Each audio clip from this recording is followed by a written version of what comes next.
Bon, tu te demandes sûrement comment c'est possible de faire 150 millions de dollars en une nuit comme Alexandre Mozi. Et je vais donner les 3 piliers qu'il a utilisés mais que personne n'a vu venir.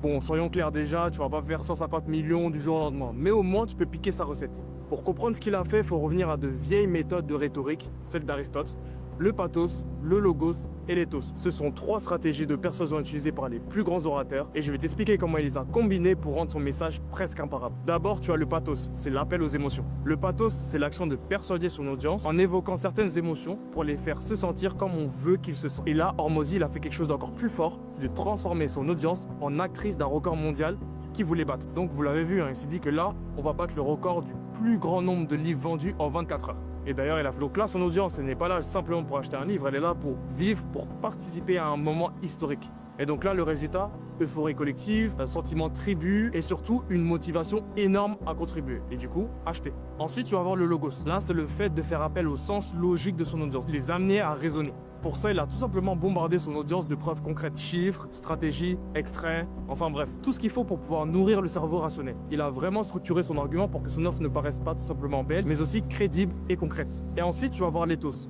Ça, c'est ce qu'on utilise pour convaincre notre audience de notre autorité, de notre expertise. Et là, c'est vraiment un travail de plusieurs années, hein, parce qu'il faut le savoir, Hormozi, c'est pas simplement quelqu'un qui vend des livres, c'est un businessman qui a plusieurs business, qui a déjà généré des millions d'euros, qui n'arrête pas de partager ses résultats et surtout qui est reconnu par ses pairs.